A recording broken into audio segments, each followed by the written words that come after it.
I'll call the meeting of the New York State Cemetery Board to order. Hope everybody's holidays were good. Happy New Year. We have introductions. I'm Mark Pattison, representing Secretary Rosanna Rosado.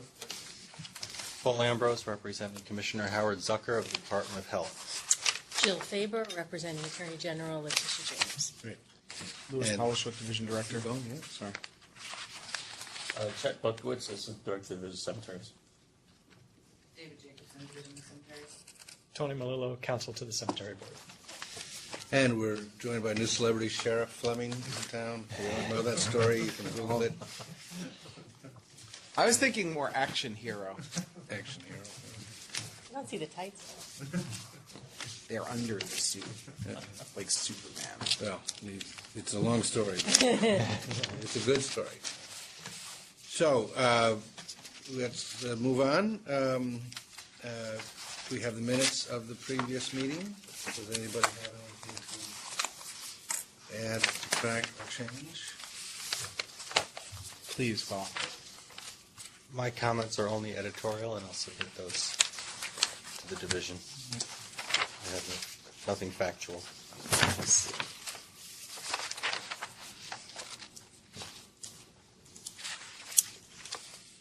I'll make a motion to approve the minutes as amended by Paul's.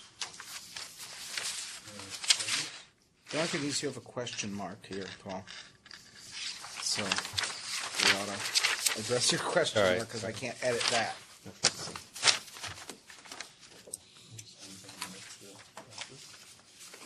Do I have the vandalism report? Then I'll do it. You go. There's one.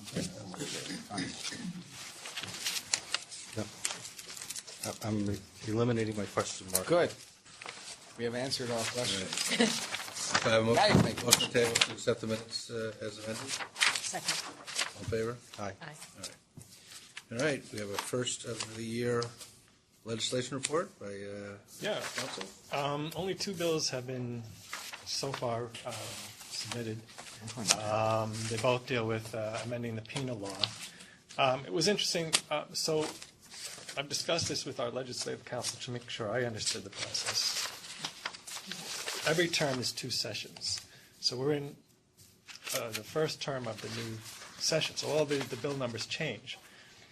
What threw me was that in October, new bills were filed, or a new bill was filed. So I assumed that this was one of those years where the old bill numbers continued. It isn't. So there's going to be new bill numbers. Everything old is wiped off, including that bill that was filed in October. Whoever filed that is going to have to file again. So far, these are the only 2 bills that have been filed. And more will be coming because they always recirculate from the prior year. It'll be interesting to know with the change in control of the Senate, because the Republicans had their bills, and now we'll see what the Democrats do in the Senate. So that's it. Do we need to cite what they are? No, I mean, they're one-house bills. I mean, really don't remember much discussion until we see some activity, other than that they've been assigned to a committee. Generally, these penal law changes are things like cemetery desecration or vandalism, what have you, that don't directly affect our work. They may affect the cemeteries covered, but we're not the people enforcing the penal law. Right. Okay, well, your report is a part of the record, so it shows which the bills are and what they propose, so that's as part of the record. Any questions for Tony? Any other things to report, Tony? No. Well, actually, the board had asked me to report on the background of the requirement that when there are long-term leases that the rents go into permanent maintenance. And that's a much more complicated project than I thought, which is why 2 months later I still haven't reported to you. It's a matter I want to discuss in executive session, just because it also relates to the whole issue of what can a cemetery do with its property. So there's a lot of historic background to that question. I'd like to give the board a sense of where the research is going, but I think it's appropriate to do that in executive session. Okay.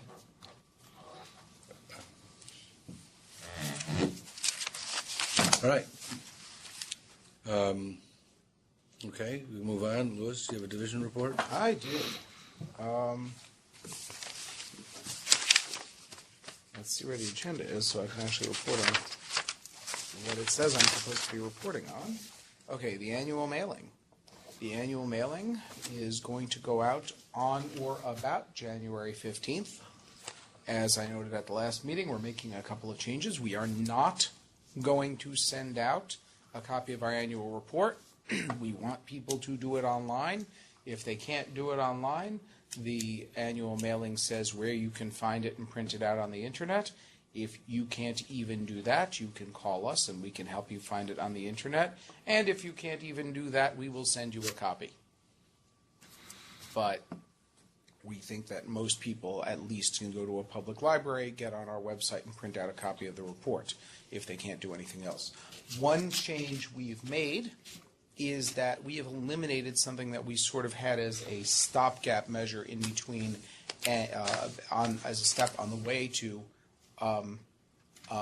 electronic filing, where we had a version of our annual report on the website which tallied some but not all of the numbers for the cemetery. If you input it on the computer, it would tally the numbers, then you still had to physically print it out and send it to us. We've gotten rid of that option, partly because if you can figure out how to do that, you should try to do it online, partly because when we get phone calls from people saying, "Where's our annual report?" it's much easier to say, please try to do it online. If not, there's a link right here to print it out, as opposed to, well, you try to do it online, but if you don't want to do that, there's two options, and you can try this or you can try that, and they will get very confused as to where to just find one to print. So it's just going to be paper or online filing from now on. We'd like people to try to do online filing. We are going to, as we sit here right now, Alicia Young is recording a demonstration video on how to do the annual report online, and that will be available on our website on or before January 15th when this thing goes out. That's our big thing for right now. I'm assuming we are going to be doing regionals this year. One of the things we'll do is have help try. One of the things we're thinking of trying to do is actually have a computer that is linked to the internet to show people, to walk people through the report. On one defect, probably the biggest defect in our system for annual reporting is, as I understand it, you have the partial work on the annual report is saved on your computer and not on the web. So if you start it on one computer, you can go back to it and continue it, but you must use that computer. So they can't go and do part of the annual report when they meet with us and then go home and finish it. The flip side to that is, using this particular tool that has this particular quirk, we were able to get this thing done in 6 months, which we were waiting 6 years for before that. So that's a trade-off I'll gladly take, but it limits the amount to which we can have a clinic where we help people on doing it online. We're obviously going to be available for phone calls. We can do demos, or conceivably we can sit there with someone and do it with them, but we can't have them start here and finish there. Bring your laptop day. Yeah, I mean, yes, we bring your laptop with an air card, which I think pretty much eliminates anyone who would actually need our help. Because anyone who's got a laptop with an air card probably can figure this out on their own. Right.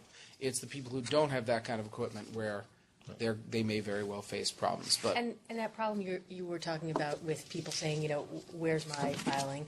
Did they get some kind of confirmation that, so that they know that their work has been transmitted?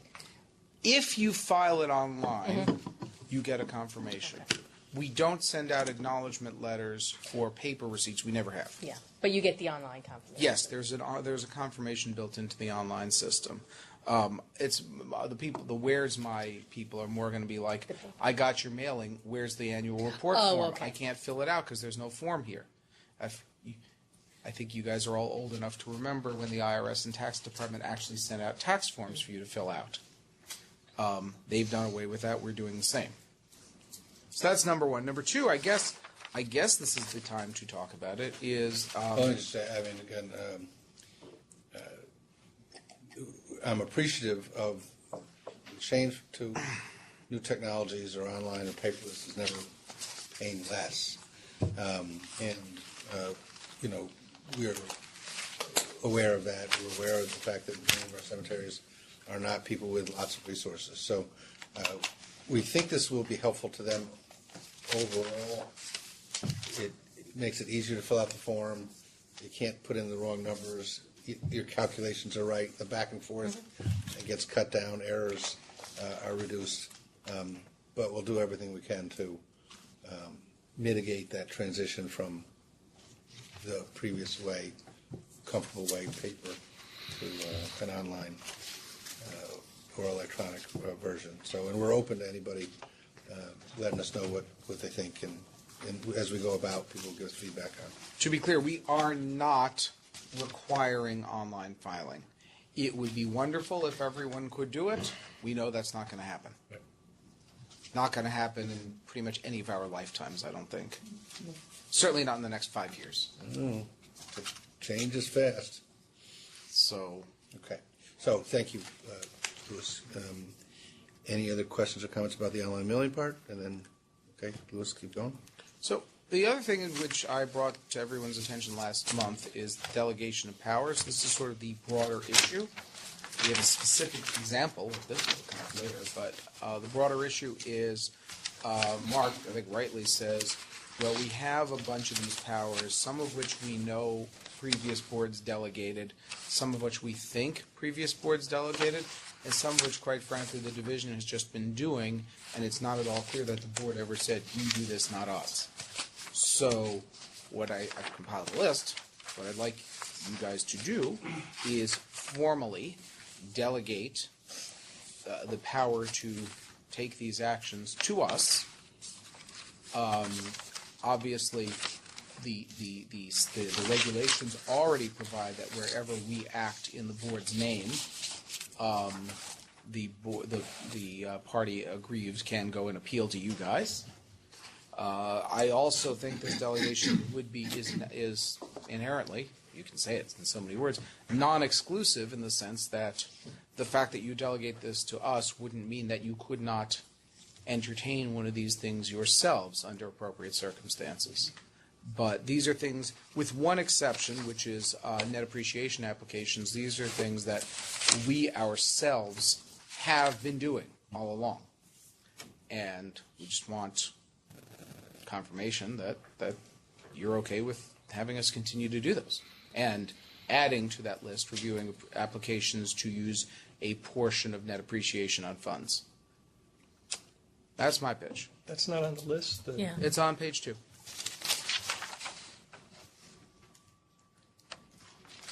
Okay. Because it's not one that has previously been delegated to us. Oh, okay. It's different from the rest of them.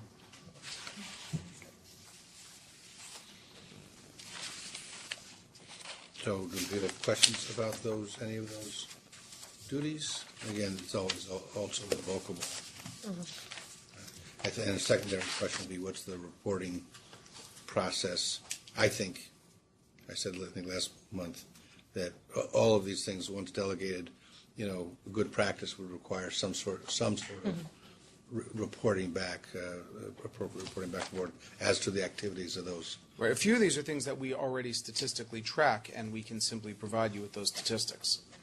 I can tell you what they are if you like. We already track annual report review. We track collection, vandalism, and assessment fees. We track review of cemetery service charges, and those are the ones that we statistically. That is the sum of the things that we statistically track. Number 11, reports on the use of vandalism fund money, is not a statistical thing in nature. We're going to talk about number 8, right, in conjunction with. We are going to talk about, my understanding at least, we're going to talk about a specific application, Yes, policy yeah. issues raised thereby. Okay. I hadn't intended to, I was not going to come to you and say we should reconsider the delegation of power. No. Quite the opposite. Yeah. Actually, I have some comments in that. The application that's going to be discussed at this meeting is part of that, my comments. So some of these, like the service charges. The service charge is something the board did, and it occupied a lot of their time. And when they delegated it, they delegated it with the caveat that anything that was unusual or unclear should be brought to the board. And for the first few months, that did happen. That when division saw things that were weird, they would come to the board, and the board would either approve or not approve, raise questions. And I raise that because, the reclamation that I've asked division to bring to the board, even though it's been assigned, shows that there are instances where approval or disapproval is not simply an administrative decision. There's some analysis that's needed, legal or policy, and sometimes they just raise questions. So I'm concerned that the division establish a practice for any of these. And the ones that I think, the service charges, again, I think if there's anything unusual, that should be brought to the board. Reclamations, net appreciation, there are others.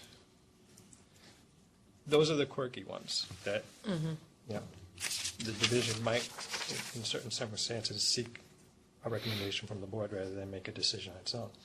There are some that involve penalties. If you look at number 5, review charges that do not appear on a list of services. Normally when a cemetery charges something that's not on a list of services, they should be penalized for that, unless they can show that they couldn't get this in their list of charges. Something came up. So that involves a penalty. And then the same thing with the extension of time to file reports. Unless the board or the division on behalf of the board extends the time, there's an automatic penalty. What is it, $100 a day? $100 a day. For each day that any report is late, not just the annual report, but any report that division or board mandates. So that, I think, is also something that we have to be thoughtful about how we handle. To be clear, we're not asking for authority to impose penalties. We're asking for authority to extend deadlines, and we're asking for authority for inappropriate cases where a situation really presents a one-off event for which no fixed service charge has been made, to approve a one-off service charge. To the extent there is a violation, our practice has been essentially to issue a notice of proposed penalty, or notice that a penalty will be imposed, and make clear that they can now go to you guys to challenge that. So I'm not asking for the penalty functions that might be associated with these things, just like I'm not asking for us to be able to go and collect $1,000 for failing to file annual reports, or $100 a day, or whichever penalty, or both for that matter, whichever penalty applies. The purpose of this exercise is to, gain routine clarity around that. The conversation is very useful. So the idea would be that the board's role is in conjunction with a potential challenge, not with the assessment of any initial fine or penalty. Well, but that's true in general. That's not really a delegated function. No, I'm just saying that's always been the board's function. To the extent there's a penalty, we're not going to impose anything. Frankly, we don't think we can. Well, like I said, the annual report one is automatic. The discretion is whether it should be waived, not whether it is imposed. Well, but again, we're talking about, we believe we have the authority to extend the deadline.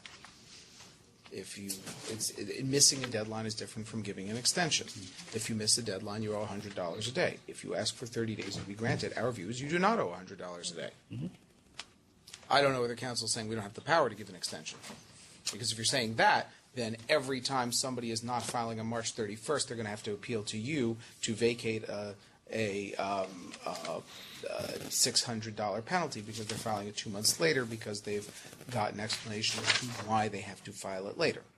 We deal with several hundred of these applications for extensions a year.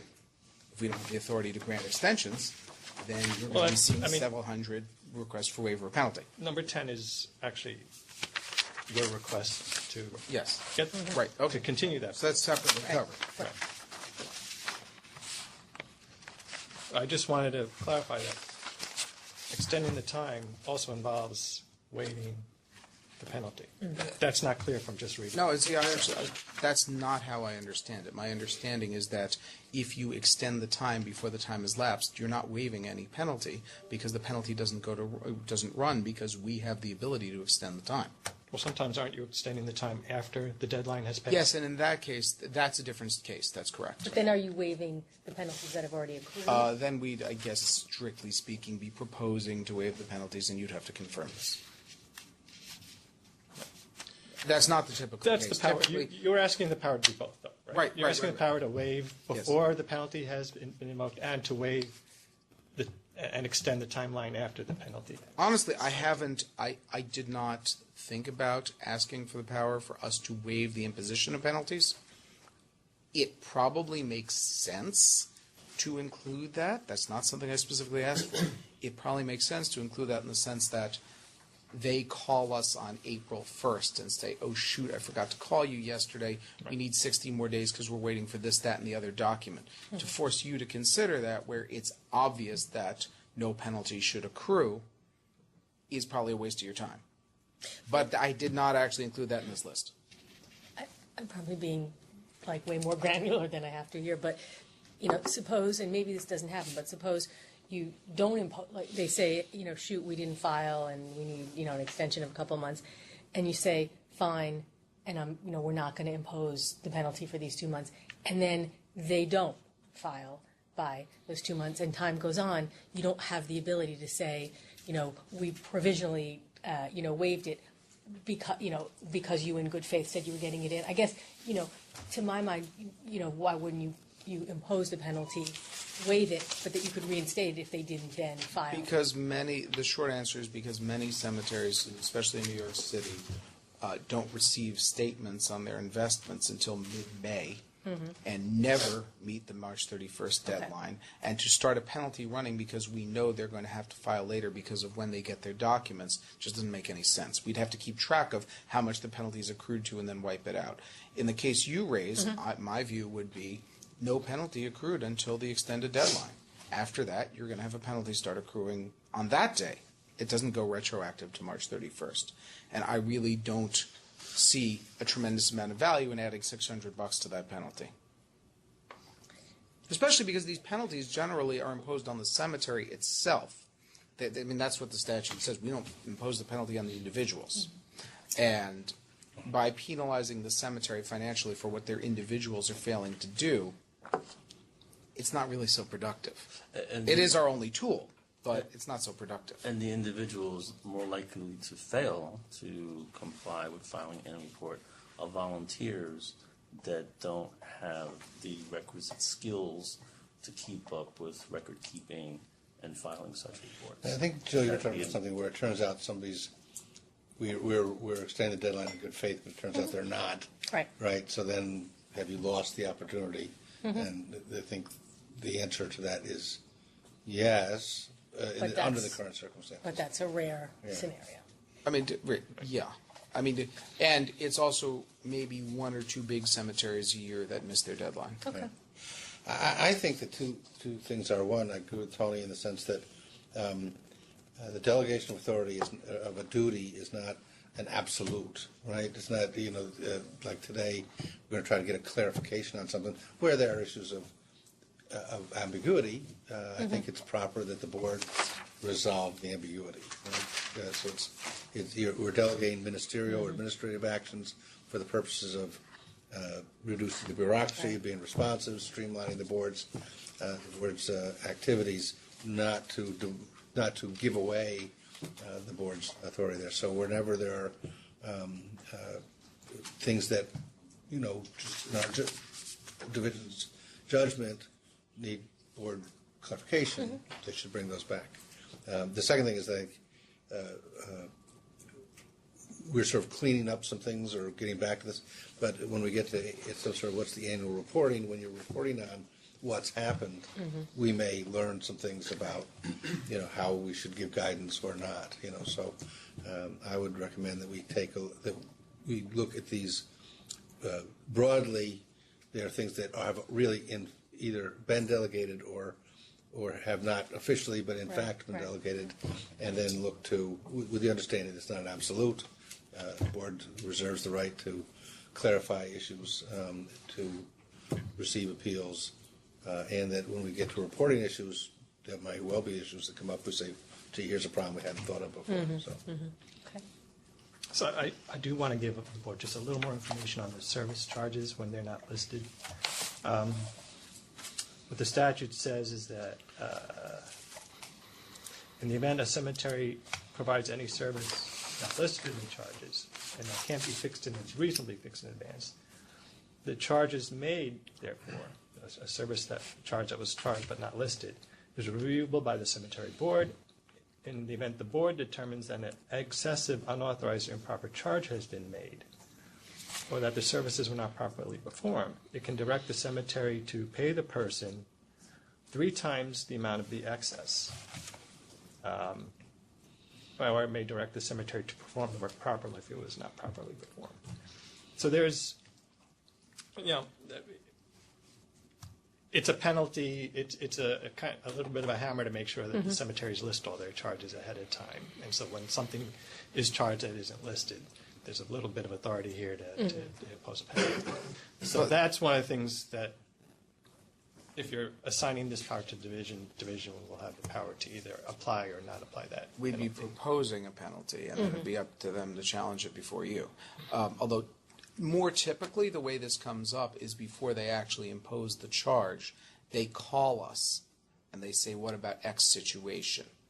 And we say, okay, this is something that doesn't regularly come up, so do you have an analogous charge on your list that you can use? For example, a cemetery that gets a disinterment request once every 15 years may very well be quite reasonable not having a disinterment charge. So they'll look at their interment charge and look at what other additional factors are involved, and we'll look at it. The most common example of this, for which there is guidance, so it doesn't really fall into this category, is winter burials. Because winter burials, can be no fixed charge for them, because doing a winter burial when it's 40 degrees and sunny outside doesn't involve anything additional for the cemetery. Doing a winter burial when it's 30 below zero with a foot of snow on the ground would involve a significant additional sum. And they're only allowed to charge beyond their regular charge what they actually reasonably incur to do it. So that's the typical situation where this arises. It's rare, to the point where I can't even remember one where we catch a cemetery doing something where there wasn't an approved charge. I think more typically they haven't kept an updated list. But we don't get situations where they're charging people something that's not on their list price. That's really rare. That's generally discovered during an audit, and then the cemetery is put on notice, and they'll file, and likely the division accountant will assist in submitting a corrected or a rate application request to. But that's going to fall under a different subheading. Right. This is a one-off charge. That's going to be they haven't kept up with their obligation of filing their service charges across the board with us. So if they haven't established a $1,000 interment charge and they're charging $2,000, that's a different violation. This is we're going to charge you $2,000 to reset a headstone. We don't have a fee for resetting a headstone. Or we're going to charge you $2,000 for putting this particularly elaborate monument on here, which is different from our standard monument work, and it's so different that we don't think that our charge applies. They're kind of two different ways in which they could charge unapproved charges. The particular thing we're asking about now is the one-off charge, not if they haven't. We already have, and we're asking for renewal of the power to review the routine charges, and if they don't, but if they're charging something that's not in their routine charges, we're going to propose to issue a penalty and bring it to your attention.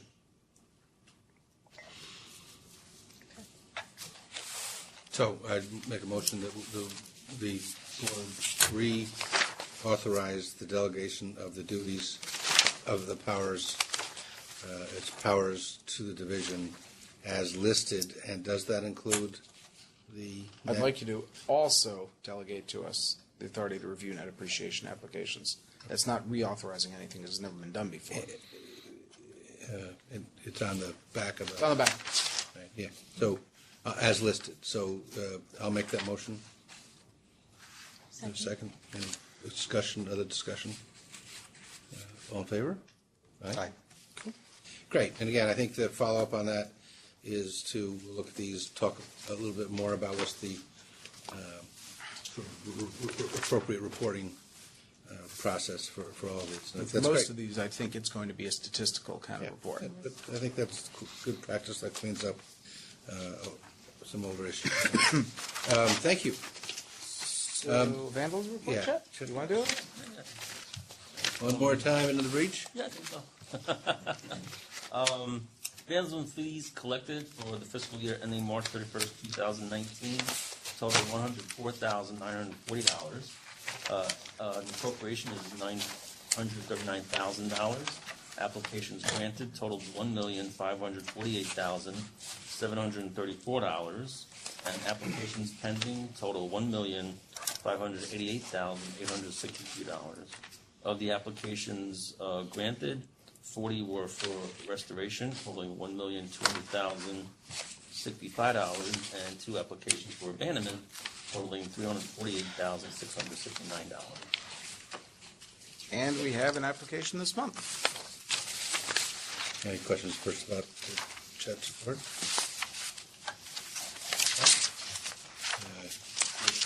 Talk to me about the abandonment. It's not an abandonment. It's dangerous monuments at Workman Circle Cemetery in Yeah. Buffalo. I don't know if you guys have any questions. I'd probably just get Mike on the line If you want. or Holly. But why don't you see if you have any questions first? I don't. If you don't, we don't have to bother. Seems pretty straightforward.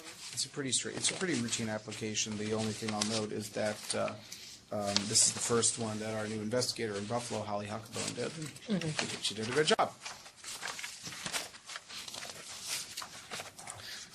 A lot of these pictures or photos that are provided show monuments that appear to be upright, and they don't look like they're particularly dangerous, but you did include a statement that they might be rocking. They Right. might be rocking. So you can't see that in the picture. But Correct, yes. And I suspect that they were taken from the side.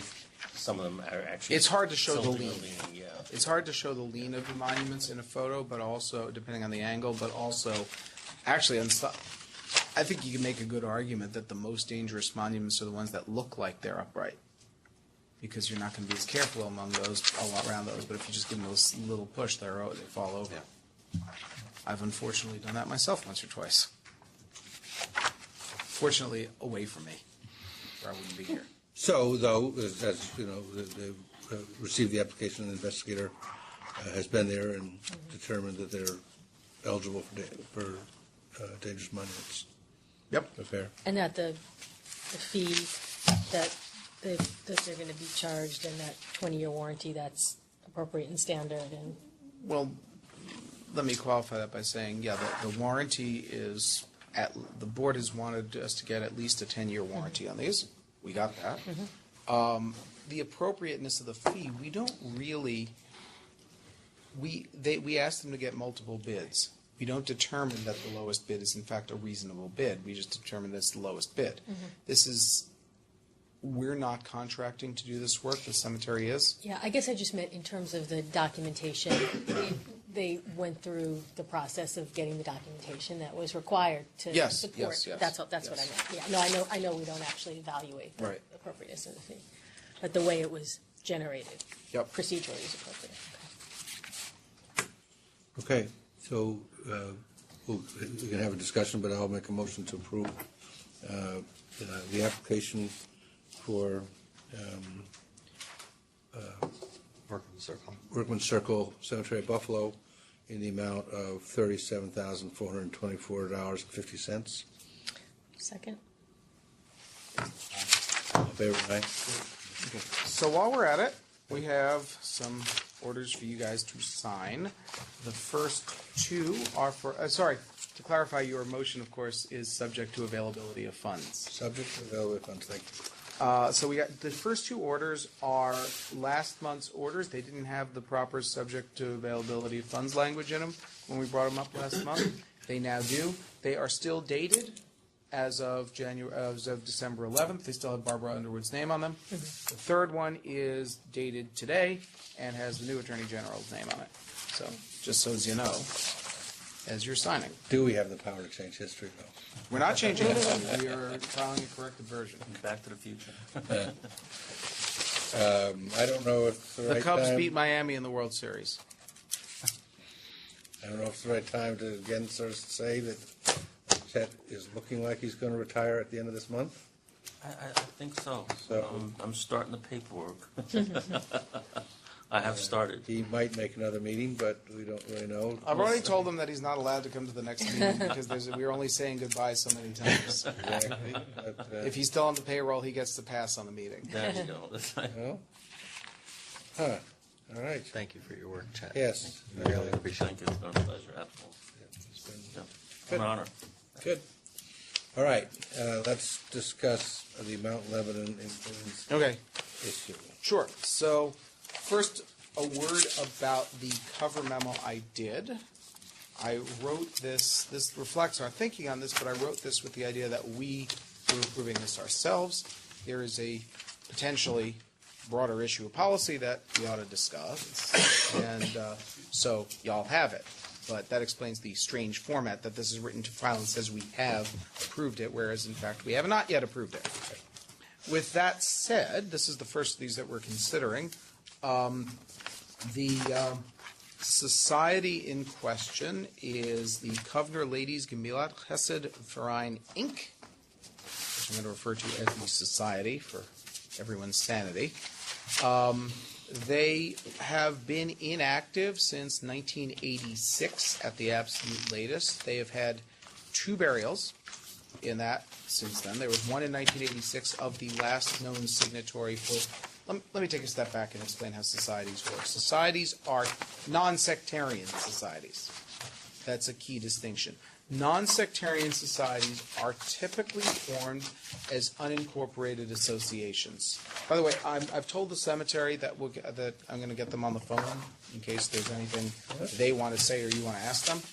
But I'll give the background about them because they don't need to know this, because they know this already. The first things that this is mostly a Jewish issue, not entirely. The first thing that most Jewish groups did when they came to the United States is before they even had synagogues, they bought cemeteries or established cemeteries. In New York City and in other places, but especially in New York City, most individual synagogues did not establish cemeteries. There are larger cemeteries that now are incorporated as not-for-profit cemetery corporations, which is how they're our business in the first place. If a synagogue owned a cemetery, it would be none of our business.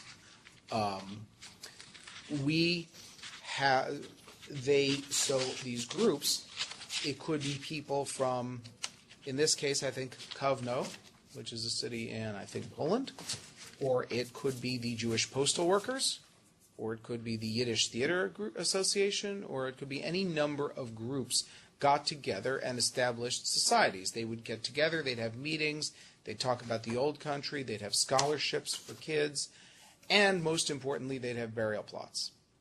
Over time, most of these societies have come to focus solely on the burial plot aspect of it. That's really their main game. There are some that are not like that. For example, the Workmen's Circle is a large Yiddish organization, a Yiddish culture organization. They also have graves available, but they do many types of programs for the living. Most of these little societies were formed as unincorporated associations. To the extent they're regulated at all in their lifetime, they fall under the Department of Financial Services bailiwick because buying in membership in the societies, they consider that to be a contract of insurance. And so there's a statutory definition there that really is really none of our business per se, but That's how, when a society ceases to function, it, like an insurance company that's going out of business, goes to an entity called the New York Liquidation Bureau, which oversees the wind-up of these societies. So one problem that's arisen primarily in the last 30 years is that societies cease to function without liquidating. That can happen basically for two reasons.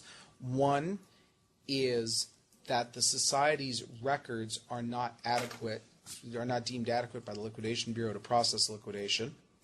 Or two, there's no longer an officer around who can apply to the Liquidation Bureau to liquidate the society. They don't come in and liquidate societies involuntarily. They have to have an affiant there. They have to have somebody coming in and saying, hey, liquidate me. When that happens, you have what I refer to, which is, I guess, somewhat unfortunate because we're talking about cemeteries, as a zombie society, where the society is still out there, it still exists, its officer is required to sign for burials in the society grounds, but its officer is nowhere to be found, either because she's 103 and has dementia in a nursing home in Boca, or she's dead, and nobody can find them. The result of that is that if my parents are buried in that society and I want to buy a grave next to them, I can't. The cemetery does not own these graves. They've been sold to the society. The society can't authorize that sale, can't authorize that interment. In about, Tony, if you correct me if I'm wrong, in about 2009, the state law was amended to address this partially. There was a statute, 1512H, that was added, which you have a copy of. Right. That was added to the law that, I'm going to oversimplify, you can correct me where I'm wrong, that says that if somebody's got any kind of scrap of paper indicating where they can be buried in a society section, and either the cemetery, the funeral home, or the family cannot, after a reasonable search, find somebody to sign to authorize the burial, the cemetery may allow for burial in the society section. There's also a provision that allows for, where there's a double stone, with even out a scrap of paper, you can be buried next to your spouse if there's a double stone. It's clear that this was two graves. That helped for people who have evidence of membership in the society. It did not help for the next generation, who mostly are not yet members of societies. So this statute, which was passed in 2017, was the state legislature's effort to address that, to give cemeteries a way to reacquire these graves, thereby reserving a certain portion of the graves, 10%, for people who come out of the woodwork and say, hey, I was a member of this society, I'm entitled to be buried there. Its key function from our perspective, I mean, it gives a cemetery that's running out of graves, like, for example, Washington Cemetery in Brooklyn, a means of acquiring graves that would otherwise not be used. But from my perspective, more importantly, it makes it possible for people to be, the next generation, to be buried with their relatives. And if, without the ability to reclaim these graves, you wouldn't be able to do that. So I'm about to get to the specifics of this application. So let me have the keypad. I want to call the cemetery. Oh, Because there's nobody, but, so Louis, the Yeah. idea is that it doesn't allow that next generation to be buried there because there's nobody who on behalf of the society can administer. You can't join a society that ceased to function. The issues, I think, from my perspective, are legal, not factual. I think we have the facts, so I don't know that we want to have them on the phone while we're discussing the legal issues. Well, if you think this is more appropriately for executive session, No, we should no, go to executive no. session. I don't. But there may be but I'm not factual sure that, matters that. Yeah, and maybe when we get to that point Yeah. where we're Okay, we can hold That's- off. we can- That's my, so you'd like to present your, Yeah. I've told them that they'd be, well, I mean, can I talk about the specifics first? Or have well, why you don't we, read no, this? let's go to the sort of background, and then we'll move to the specifics, and we can talk about, we can bring them in, all right? So the way the statute works is, and I've provided you with copies of it. So it's 1513-A, letter I, and J. It's not in my mind. It's I don't in a have- separate I don't have- document I don't that have was this. Sent by Mark. I don't have this. There you go. All right. All right. A cemetery corporation may, upon application approval of the cemetery board, reacquire resale lots formerly owned by a non-sectarian burial society under the following circumstances, and it lists 1 or 2. And at the end of 2, it has a clause that applies to both 1 and 2. Let's start with number 1. The first circumstance under which a cemetery can reacquire non-sectarian burial society lot is if the cemetery corporation has received a request to make a burial on the ground in compliance with Section 1512H. That's the provision Lewis was just talking about, where if someone wants to be buried in a non-sectarian burial society, or any burial society, and they can't find anyone who represents the burial society, there's a procedure to allow the person to be buried there, even though they can't contact and get approval from the burial society. And then 2 is if routine mailings to the burial society are returned by the post office. And if you continue down 2, it says that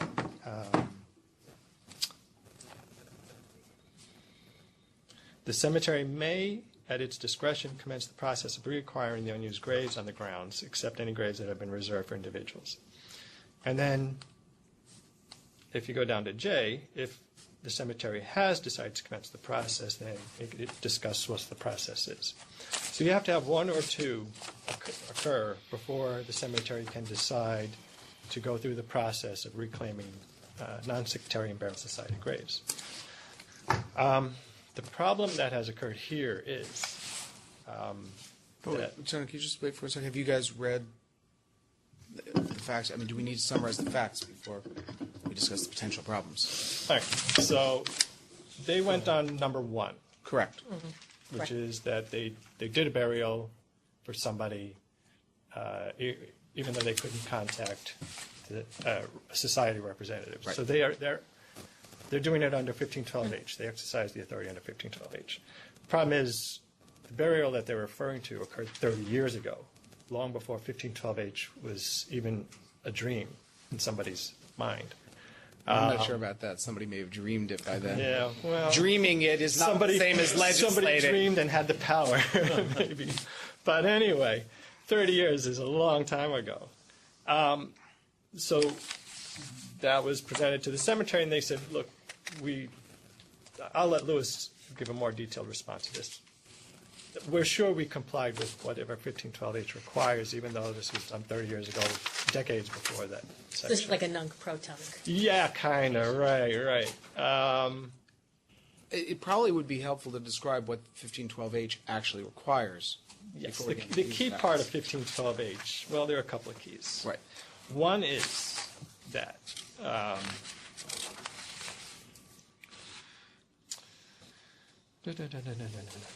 I mean, first it establishes a requirement that they can't allow for burials in a society section without an authorized signatory from the society saying go ahead and bury them. 1512H then creates an exception that was added to the law probably about 20 years after these facts occurred. So it says 1512H1, if a cemetery receives a request to bury an individual who was a member of the membership association, and despite reasonable efforts, this is the key, despite reasonable efforts on the part of the family, the deceased, the funeral home, and or the cemetery, no representative of the membership, religious corporation, etc., or other entity on the lot can be located to authorize the burial. So that's the first requirement, is a reasonable effort by one of those entities. The cemetery may, at its discretion, proceed with the interment provided that documentary evidence indicating a specific grave reservation in the lot for the deceased individual is provided to the cemetery. And further, that the cemetery has recorded such reservation in its books and records. So you need evidence of a specific reservation, and you need one of those entities has to demonstrate reasonable effort. Right. So you have a person now saying that, yeah, we're sure we made a reasonable effort 30 years ago. I'm not even sure that the person who's making that statement was employed 30 years He ago. was not. Okay. He was in high school or college. There you go. But he spoke to people who were at the cemetery 30 years ago. And then more than that, that's all we have. There's no documents, there's no records, there's no nothing to show what process was used to find somebody 30 years ago in 1989. So that's the hiccup. When I saw this, I suggested that the cemetery proceed under number 2, but number 2 has problems as well, because the cemetery does not do routine mailings to the burial societies. Right. Some cemeteries have a practice that every 2 years, say, they send a letter to all of their burial societies saying, please update your signature cards. If they did that 30 years later, I don't believe the letter would be returned to sender. It would probably just get thrown out at whatever the address is, and that would be the end of it, because whatever return to sender order was there would have expired.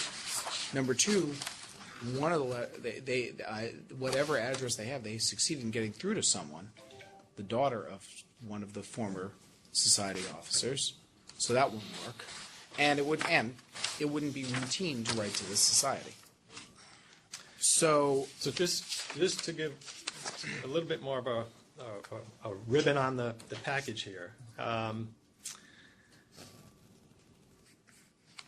The cemetery did a really good job of trying to comply with, once you meet that threshold of either 1 or 2 happening, what's the process you go through to be entitled to reclaim these graves.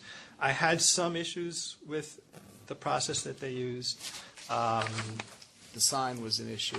The way they did the sign was an used issue. abbreviations rather than using the full name of the, especially in the public notice, that you shouldn't use abbreviations, because that doesn't really let somebody reading that know, oh yeah, that's the society grandma was in, because they used abbreviations. And in fact, some of the abbreviations were wrong.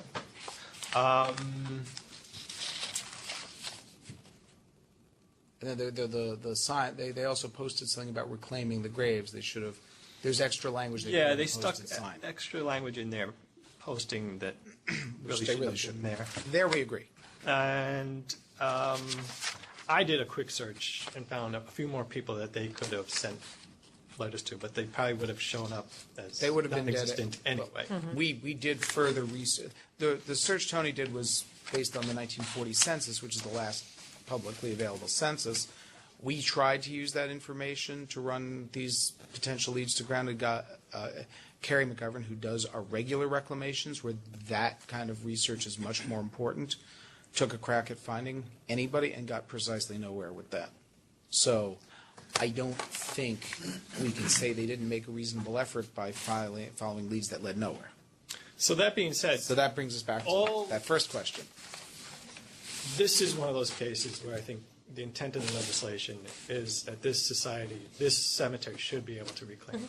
Because clearly this society does not exist. Right. The problem is there are two threshold ways to get to that point. Can the board conclude that one of them has been sufficiently met? Well, now can I explain why I think they in fact met the first one? Make sure everybody understands where Tony's at. Yeah. So I think that Okay, all right. describes it. So essentially, I think they met it, and I think the reason they met it is they provided us with a hold harmless affidavit, saying, I'm looking for the actual. I mean, these precise language isn't as important as its existence. They got an affidavit at the time of burying. It was Francis Marks that said, who was the last signatory they had in the society, who said that, Ida Rothstein, sorry about that. We've got the affidavit right here. It was the Rothstein burial, 1989, not March 2086, my bad. So they got an affidavit saying that we're agreeing to defend the hold harmless you for allowing Ida Rothstein to be buried in this without the society's consent. This is something that cemeteries now, under 1512H, use as the process where if they hit a dead end, they can't find a signatory, but they have what I refer to as a scrap of paper showing where the person should go and that they actually have a right to be there. they will get one of these signed. I spoke to the cemetery. My contact there, Matt Ivler, was in high school or college at the time this happened, but there are people at the cemetery who are still there from 30 years ago. He spoke to them. He said they would not, as a matter of practice, have gotten such an affidavit unless they would not have allowed a burial with such an affidavit unless somebody, be it the family, the funeral home, or themselves, presumably the family or the funeral home, because if they did it themselves, there would presumably be contemporaneous documentation. Somebody made an effort to find a signatory and was unsuccessful in that effort. In other words, the circumstances of this are such that it just wouldn't have happened if what later became 1512H1's process had been followed. Because there would have been no reason for them to get the hold harmless. They wouldn't have done it. Yeah. They would have simply, if Yeah. they had, if they didn't have enough evidence to know that A, we know where this person goes, and B, we can't find a signatory, they wouldn't have allowed it wouldn't have done even with a hold harmless. Mm-hmm. I don't know that one follows from the other. I mean, Well, that's what they reported to me, and I think it's credible. That's essentially what happened. a hold harmless protects the cemetery. A hold harmless doesn't demonstrate that an effort was made. You can get a hold harmless with no effort being made. It just, Right, again, I'm not saying that Right, you're just talking about, Circumstances. right. that their practice was such that this would not have happened. The flip side of this is they are not going to have contemporaneous documentation, and pretty much nobody from before 1512H1 was enacted will have contemporaneous documentation that they followed that process. So we will essentially be saying any society that became dormant between 2009 cannot be reacquired, unless you send routine mailings to every single society in your cemetery, and and you're lucky enough that it comes back to sending. That would be the result of interpreting this strictly. no. The critical issue isn't when the burial society became dormant. It's when the last person came in for a burial. It's just so happens that in this case, the last person who came in occurred 30 years ago. If it occurred 10 years ago, they would have acted under 1512H. Assuming, but that's true. Although I think you're making an assumption there. I don't know how much each cemetery documentation each cemetery preserves when they do a burial under the statute. They should. They may not document, hey, this person came in, we couldn't find the signatory, here are the reasonable efforts the family made to find it. With some of them, sorry.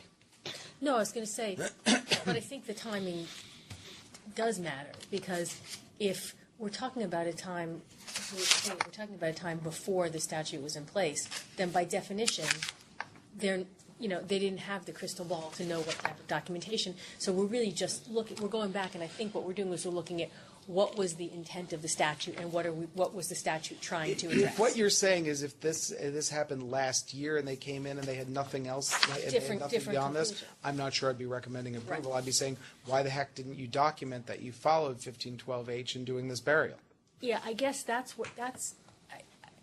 guess, Tony, and I want to hear more, because maybe I'm not understanding the nuance, but I guess going back and looking at what shows that they complied with one or two, I don't know how we can do that when the statute didn't exist. It's just one. Right. Just one. Two occurs now. Right. Yeah. I agree. I think it would be a mistake to treat burials that occurred before 1512H was enacted as having complied with 1512H. That conflicts with the explicit statutory requirement. On the other hand, all right, so let's go to number two, because we really haven't talked about number two. But to understand that correctly, if you're not going to treat burials that occurred before 1512H as complying with 1512H, then in any case where a society, where a burial, where a cemetery can, in no circumstances, rely on a burial that predates 1512H as a triggering event. Correct. Correct. Yeah, you lose me there a little bit. Yeah. Because then then any burial that happened in one of those cemeteries where they did the reclamation before 1512, they're kind of in limbo. Like what are the, what's the status? Language of the statute, this new statute, the 2017 statute, is if a cemetery corporation has received a request to make a burial and the provisions of paragraph 1512H had to be invoked, they could not have been invoked Right. prior to it existing. It can only be invoked after it existed. So right there, that's a block to number one applying. So you're saying as a threshold issue, As a threshold issue. this is, okay. Did the cemetery invoke 1512H? It did not, because 1512H did not exist. Right. And so if it can't invoke 1512H, then did it have the power to do it at all? Not under number one. There's still number two, and that's, I think, key here. There's a second way to do this. So you don't have to torture number one to allow a cemetery to do this. You can honor this explicit language of number one and get to number two, which I think is the appropriate way here. Okay. So number two is routine mailings. And the difficult word there is routine. And I agree with Louis that, well, I mean, the evidence in this case is clear that the cemetery was simply not doing any mailings to the burial society or any burial They society. may have done mailings. They may have done mailings 25 years ago. There's just no evidence. They don't have a record of that. They're not asking anyone to rely on that. Right. Just to be clear, I asked them the question, have you sent out letters to your societies asking for updated cards or something like that? And they said, look, we might have done that. We didn't do that with this society. We can't prove that we've done that with this society. So the question is whether the board should grant some leeway with the word routine. The cemetery has made a yeoman's effort to try and contact this burial society, any representative of the society. So whether the board wants to treat these efforts at contact as being satisfied, because I don't think the purpose of the word routine was really to impose a hardship, and in this case it is working as a hardship. I think the purpose was we couldn't find them in the first instance, so now we're going to make a really, really powerful effort to find them in compliance with this new statute. I think the fact that they've made this effort, even though it's not a routine effort to contact, they didn't find them, I think that's more of a requirement that the board can massage than the requirement that they comply with 12H and number. What was returned to sender? Those recent letters, right? Yeah. Nope. No, nothing was returned to sender? I don't see anything returned to sender. We'd ask them that. I don't see anything returned to sender. So But again- you're saying, though, Tony, is that the board could determine that these efforts are sufficient, So, right? Well, 13 refers to 12 as subject. Our understanding, which I think we both agree on, is that there are two ways under the new provisions of 1513 to begin a reacquisition. One is if something like a 1512H1 burial occurs. Two is if routine mailings or proxy mailings, which, by the way, senators, I don't know how often they do them, are returned to sender, and then they make a second mailing, and that's also returned to sender. Those are the two, because 1513, the new 1513, 1513I and J and what have you, refer back to those provisions, because that's what we're looking at. Okay. I don't, so these mailings were actually responded to, accepted and responded well, to. one of not them, returned. two of them were responded to, one of them wasn't, but none of them None of them returned to came- sender. Okay. And 30 years later, I mean, have you ever gotten a letter? Have you ever gotten a letter to your house that was addressed to somebody who occupied it 30 years ago? Probably, I have. I throw them in the trash. If they're recent, I'll cross it out and I'll put nobody here. But where I've never even heard of the person, maybe they live there, maybe they won't, I'll just throw it out. That will not get returned to sender. Okay, so we have a dilemma. And my view is that the reference to 1512H is, can we conclude that somebody, that they did, or they were unable to find a signatory, and that somebody at the time made a reasonable effort to find someone? I think there's enough evidence to conclude that here. And I think if you find that there isn't enough evidence to conclude that here, you're essentially saying that no society will be reclaimed that where the burial, that's the predicate act, happened before the amendment to 1512H, unless you get lucky enough for somebody to return something. Because of that explicit, it was returned, because you think that Right. explicit and that's never going to be. I mean, I'm more comfortable inferring from these facts that they made, that a reasonable effort was made back in 1989 than I am reading the word return to sender out of the statute. I made the mistake of believing that items were returned to sender. That was my Because then that would be. faction. Yeah, I thought that had or did not.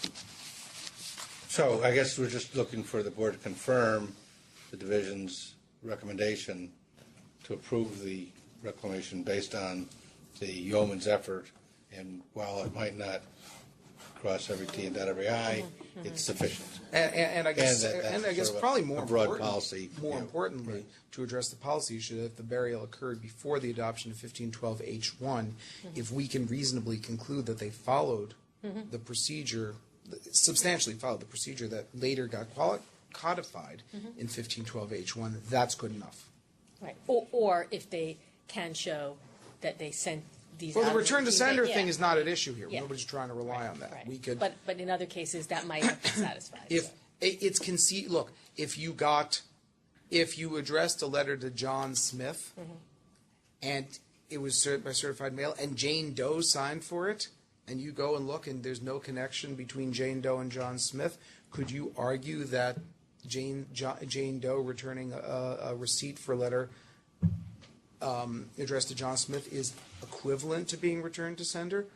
Maybe one could make that argument at some point in time. We're not there yet because that's not our case. But I'm not saying that we should necessarily hang up. Yeah. strictly construe I don't that. think we want to hang a lot figure on that out that, at some point. provision because it's a little bit archaic in terms. Sometimes it does happen. I mean, sometimes they send a. So are there anything about the specifics of I guess the question to the board is, they prepared to take Sorry. action in terms of approving the recommendation, understanding the policy and legal sort of ambiguity on those things. Which, again, I think we're trying to solve a problem that is created by things that are, the law's not exactly written to address. So just to be clear, I'm not convinced that what's presented is just from a legal analysis.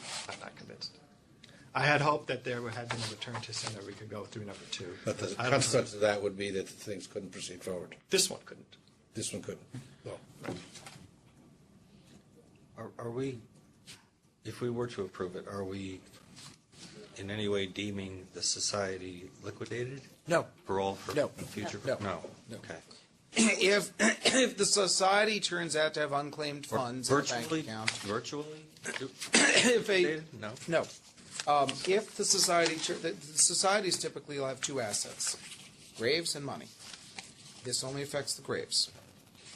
If there turns out to be money that's sitting around somewhere in unclaimed funds, and somebody comes out of the woodwork and says, I'm the officer, they can go and petition liquidation or go to unclaimed funds and try to get their money. What we do has nothing to do with that. The society's not going to have these graves anymore, with the exception of 10% of them are going to be set aside for a period of time in case anyone comes out of the woodwork. And Nobody's come out of the woodwork in the I last don't know 30 if years. better societies would typically have graves at more than one cemetery. This one does. Yeah. So And it's that graves- other cemetery, if they wanted to reclaim this society's graves that are in their property, would have to go through this same Well, process. except they can't because they're a religious cemetery. Okay, that being aside. What about? I'm just reading Well, from they can't that sign it. affidavit from Matt Eisler. I'm reading from paragraph 4. So it's paragraph 4, the sentence. Number, but Which exhibit is this society? It's exhibit, I guess it's the, here, why don't you just take my copy? It's Exhibit A, I think. He I think I have says, two copies. and he's talking about, what they did to, find the society. Toward that end, I contacted the New York State Liquidation Bureau, blah, blah, blah. When the cemetery communicated with the society in the past, the officer with whom we dealt was Francis Marks at various addresses. But lastly, from her home in Great Neck, New York, Ms. Marks died in '86. The only society letterhead in the files is from '68, and indicates the officers of the society are Ida Rothstein and A.M. Baker, and then it talks about when they died. I mean, could you infer from that they know who the last responsible, representatives of that society were? They were in contact with them until their death. They've confirmed that they died, and there's no indication that anybody succeeded them. I mean, could we conclude that that's, Even I don't want us to go that far yet. Well, I'm just saying that jumped out at me if we had to do that. Yeah, I mean, yes, you could make an argument that where you have absolute certainty that the last signatories are dead, and you've tried to write to all of them, and you've tried to hunt them down, and you've gotten nowhere, that one could argue that. That's not.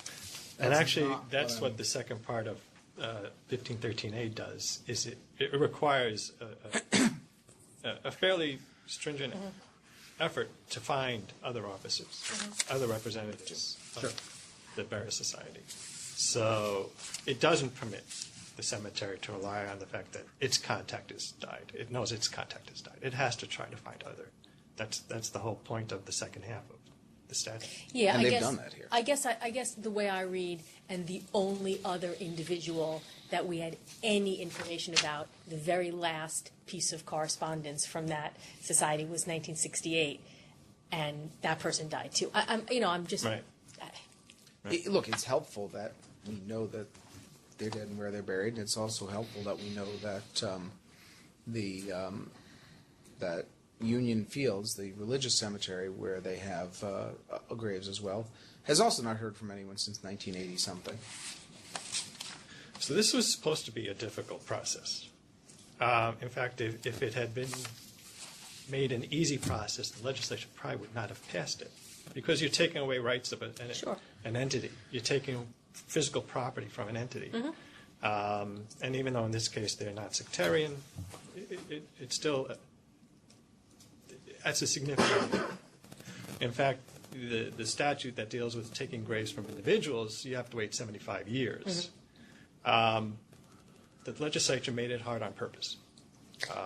But I guess, like you said, are they taking? Yes, they're reclaiming them for burials, but they need to leave a certain amount dedicated if anybody comes forward with documentation. So, and the idea in this case is that if nobody's come forward in this 30-something years, if somebody does, there is a remedy. You're not taking it in an absolute sense. They still have the opportunity.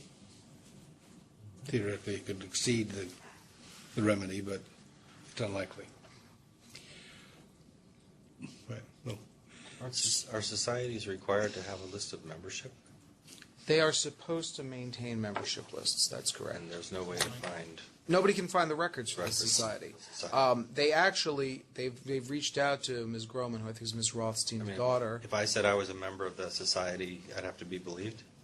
No. Is there a way to double check that I mean, you would, if you want to be buried there. You'd have to have the paper. If you want to be buried there, so the people who were members actually have paperwork to say that they were members of the society? So let me give you two different possibilities. You come forward and you say you were a member of such and such society. And you got any old scrap of paper that shows that you were a member of that society. Maybe it's a canceled check. Maybe it's a letter from the society. But it's got something that shows you've got a grave there. Even without this process, if they can't find a signatory, you're good to go when you die. Now I come forward and I say, my father was a member of this society, and I think I might have joined, but I've got nothing. As it stands right now, if my father or mother was a member of this Covenor society, I would not be able to be buried in their section near my parents. Once the graves are reclaimed, they now belong to the cemetery, and I can go to the cemetery and say, hey, I was a member of the Covenor. You got any graves there? And say, oh, sure, we got graves. We'll sell you one. I think it's misleading to present this statute as one that's supposed to help people out who have a tangential relationship to the Burial Society but can't prove it. This is to help the cemetery to resell these graves to the public. That's what it's about. The people who are going to get buried have nothing to do with the Burial Society once this process is done. They're going to sell to whoever wants that grave. So this is not a let's help out this person who can't prove she's a member or he is a member of the society. This is let's let the cemetery reclaim these graves, which is a perfectly appropriate thing, especially with these cemeteries that run out of space, to be able to reclaim unused graves. The intent of the law is not to let graves sit unused. That's why there's a process for the cemeteries to buy them back. There's a process to reclaim from individuals, and now a process to reclaim from non-sectarians. But it is intended to be able to sell them to the public. Having said that, I've had calls in the last three calls in the last 6 months about people wanting to be buried in societies that are in a situation like this that can't be liquidated and are in limbo. That those calls, if a cemetery were to succeed in creating this demanding process, I could say, hey, call the cemetery, they can sell you a grave now. These cemeteries usually, these societies are distinct in the cemetery, right? They got a fence around them, or Usually, Like not a- always. like an Usually, not area, always. yeah. Right, so again, what's the board's pleasure? I would recommend that we, despite the ambiguity, accept the division's recommendation to, that their effort is sufficient, and accept their recommendation, but that's my view. Can I just ask one more question? How often has this scenario come up, or how often, based on what you know on the ground, no pun intended, how often do you think it will come up? Which scenario? The scenario where we have a society, where we have a cemetery that's reclaimed graves, and it happened prior to 1512. I mean, I think most of the ones that are going to So- come so- in are going to be in this category. okay. So this is a precedent-setting. That doesn't mean that there won't be ones where they can demonstrate a record of letters being returned to sender, because there are other cemeteries that just, as a matter of course, every 2 years write to the societies, and they may have retained one of those letters showing it was returned to sender. I So think- there might be more of I those. think you bring up a critical point, which is that I don't think the board should just say this one meets Yes. the standard. Yeah. I think we each have to have a board should criteria. explain why and Particular how. criteria. So that when the division but I- gets something that's a little different, Right, we can just. the division knows, wait, this didn't meet the criteria that the board approved back in January. We have to present this to the board because it's a little different. So it's really important to explain how the Yep. board views this as compliant, if the board votes that way. Yeah. Well, let me address that 2 ways quickly. Oh, and Way number one, very quickly, is that we're actually taking a pretty narrow view of why this is okay, which is we think that substantively their explanation shows that they followed the substance of provision number one, that this was a de facto 1512H1 burial that preceded 1512H1. So the only broad policy statement I'd be asking for you really is to say that if they do something like what 1512H1 requires, but it happened before 1512H1, that's okay. And that on these facts, you're satisfied that we're right, that they've done that. That's a pretty narrow statement. I don't want to go there saying that anytime they know for sure that the last signatories are dead and buried in the Right. society, that's good enough, because that's not what the Right. legislation says. But it's these facts, and it's also your discussions with the cemetery that give some context. Well, the next one of these we get where this is the situation, the affidavit is going to explicitly state why they contend that that someone made reasonable efforts to address them. That's not in here in part because we're considering this now for the first time. I have that. I've spoken to the cemetery. I've got their documents. I'm satisfied they've done it. But we could have it documented better in the future. So, again, I'm not sure, I'll make a motion, but I'm not sure it needs to be crafted that we approve the application of Now, Lebanon Cemetery. as presented by the division, based on the specific facts as outlined by the division in its memo of support. I second. Any other conversation? All in favor? Okay. Great. Now, is there something we can do subsequent in terms of guidance or other things that would help? Well, the number one would be made explicit that if this predates 1512H1, that's not necessarily an impediment, but they're going to have to satisfy us in the first instance that somebody substantially followed that procedure. So this is ripe for regulation. Yes. Good. Absolutely. Division ought to consider that. Let's take a look at whether guidance or regulation could. I think the simplest thing in the first place is to put it in the guidance document, We can always do a guidance first. That doesn't but to preclude. clarify the Yeah, guidance document. let's proceed, or let's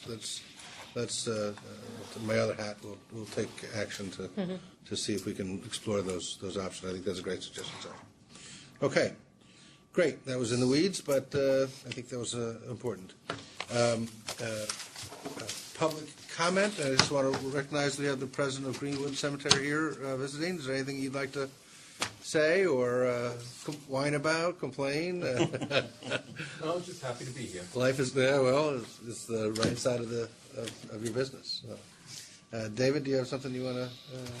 I do. Just a couple of quick things. David Fung from the New York State Association of Cemeteries. Oh, let me just. Hi, Dave. If you introduce yourself, so just for. Richard Moylan, president of Greenwood Cemetery. Okay. Thank you very much. I would just like to publicly thank Chet for his years of dedication to the industry. He has been a real partner in really helping to fix problems the easy way when there was an easy fix, and extremely responsive, and has been truly a real partner for very small cemeteries all across New York who are in desperate need of help. And he's been always very kind and very responsive. So thank you, Chad, on behalf of the industry for your dedication. It is greatly appreciated. Thank you. It's a pleasure and an honor to work with division and cemeteries. Absolutely. And as I mentioned at the last meeting, Chet's always the generous provider of our after-meal refreshments. Yeah, you're And doing that. You're By picking regulation, Tony's going to draft a regulation establishing a permanent pizza fund to which Chet must contribute a fixed percentage of his pension so to keep us fat. Can you garnish pension payments? We're going to try! I'm working on my paperwork now. We'll have to see if there's a check box.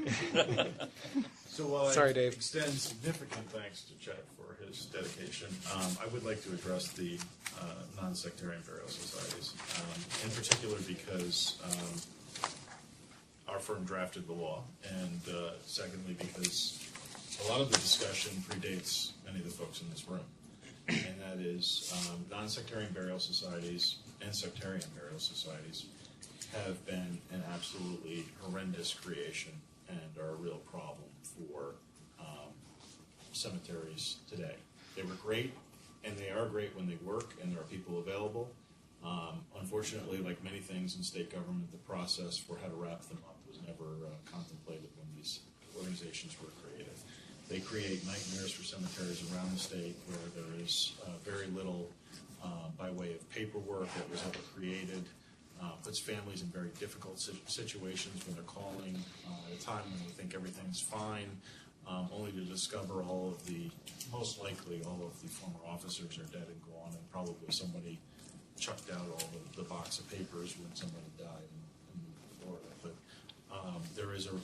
it is a reality that cemeteries deal with these cemeteries essentially within cemeteries, and it just becomes an operational problem. And when you talk about cemeteries that are running out of land, this particular piece, that's why the legislature amended the reclamation statute to now include non-sectarian societies. It gives the opportunity where something was excluded before for these cemeteries to go into these particular places. There is a clientele for this particular type of grave. And the process has been difficult. And I would note that this is the first application before the board. Tony pointed out it wasn't meant to be easy. It also wasn't meant to be so hard that it can't be complied with. That's not the point of this. We're now over a year from the point in which this law was passed, where cemeteries were begging for its passage, and now we're getting our first application. I know firsthand there are many more cemeteries that are going to be putting in applications, but many cemeteries have been reluctant to do so because of some of the ambiguity that has been expressed to them about how it was going to be regulated. If the division and the board decide they want to go down the road of actually promulgating regulations, as we have in the past, we would very much like to be a part of that, since this directly impacts us. But understand directly that most of these organizations have absolutely no records. It would be great if the AG and the DFS could just come in and wave a wand and they just all disappear, because they are these ghost operations. In most cases, there's no people, there's no money, there's no nothing. And the belt and suspenders approach enacted by the legislature was to reserve, like they do under the previous reclamation bill, a portion of the graves for folks who would come forward. And most of the time you're talking about reclamation of societies that no one's been involved with for 40 years or more. But there's nobody around. I have one cemetery that gave me a list of names that, clearly are 18th century names that there's no one's going to be around. You mean the folks from the society look like that? Yeah, exactly. So just please keep that in mind, that there is a real practical issue here, and that is these cemeteries need these graves. These are organizations that no longer exist, and yes, there is a process by which they need to follow. So providing some clarity is helpful, but there are cemeteries that want to take advantage of that. That's why NYSAC pushed forward with this legislation, and the legislature swiftly approved it because of that reason. Has there been any discussion, again, if there was, I'm sure it predated me, has there been any discussion, division or your organization, about addressing the legal status of these societies? Absolutely. So Okay. I'm smarter than I look, which is why we haven't. Well, no, I'm just thinking, because what we're talking about now really is we're talking about, every time an individual cemetery wants to, reclaim because there's a particular burial, we're then going to be looking back and doing the work with that society and trying to contact. But the thought that there might be, like you said, these things are essentially, they don't have officers, they're not functioning, they're zombie organizations. I mean, has there been any discussion of addressing that? To address Yeah. that, you'd And have to. how do we do this as a state government? How do you dissolve those? Going through the process. To address It's that, challenging because prior to Lewis coming along, the Division of Financial Services came to us to see if we would participate in the role of dissolving these burial societies. One of the problems DFS has is that they have to be self-funded. So there have to be assets within the society to pay them for their expense of dissolving them. They won't touch societies that don't have assets, which is kind of why they wanted us to get involved, because they didn't mind if we spent our money. We weren't prohibited from spending our money to dissolve. They are prohibited from spending their own money. And it actually, the comptroller investigated, and there's a whole issue back then. So that is one of the issues, is that they know there are these societies out there that ought to be dissolved. They won't touch them because of this financial requirement. These are not. These societies are not for. mostly, membership. They're membership, mostly they're they are unincorporated associations. If they're domestic not-for-profit corporations, we could go to you to dissolve Right, them. that's what I was thinking. I mean, They're and typically unincorporated associations. a little more clarification. One of the reasons they're under the Division of Financial Services is because a lot of them issued life insurance annuity plans. That's the grave stuff was kind of like an aside. What they were seeing when the law was written was they were issuing life insurance annuity policies. So that's what put them in the insurance department venue and the DFS venue, the sphere of things. So just all sorts of. Wait, additional do you want to make this even more anachronistic? to things make that this happen. even more complicated? I feel like I need to throw this in because I almost ended up working on this case 10 years ago, and it went all the way to the Court of Appeals. The Liquidation Bureau isn't really DFS. they're kind of sort of their own thing, and they're only kind of, and they have certain aspects of being a state agency and certain aspects of not being a state agency, and the Court of Appeals addressed their status when the comptroller tried to audit them. Yeah. And that's all Well, I I have hope to they say about deny it. the controller's right to audit. I think they did deny the Damn. comptroller the right to audit. Before my time. If I remember right. So this is the liquidation bureau that handles the windup of them, and what exactly the liquidation bureau is I wouldn't say it's ambiguous, but it's anomalous. Well, I think, again, it's a problem that is being addressed. And I think this first application, we've worked through it. Again, it's a duty the division has, we've delegated, but, we want to make sure that we've got the right guidance for the division. So I think we moved properly there, despite the tortuousness of it. So hopefully more to come. Thank you. Any other things you'd like to bring up? No, just next meeting date when you have a chance.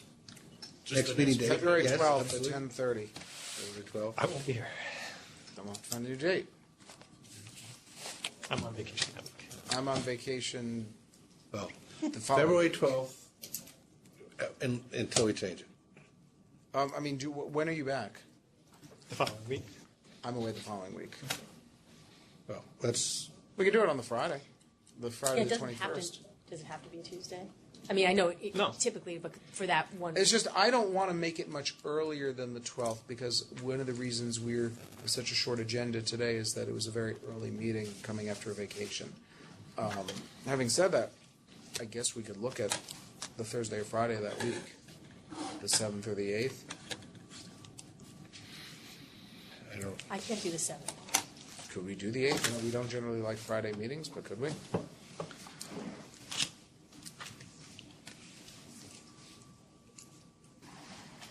Are you around, Tony? Yes. Because then we wouldn't necessarily even have to move our existing pre-meeting. We'd just compress the schedule by a day or so. I'm available. And I'm available. So let's do it. Let's plan it. I have to check if there's a room available, but let's pencil that in. February 8th? Okay, is that all right with me? Cool. Have to move some stuff. But- Thank you. So February 8th, 10:30, tentatively. Any other public comment? Anybody else wishing to speak to the board? Well, one of the things I'm going to be doing on my vacation is visiting Highgate Cemetery. I'll report to the board on that in the March meeting. It'll be a surprise. Okay, I'll have a nice picture of Karl Marx for all of us. cool. Do we ever need to go executive session? Yes. Okay, so I'll make a motion to move to executive session. Second? Second? All in favor? Aye. We will come back out. If we take any action, we'll report on the next.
We're out of executive session.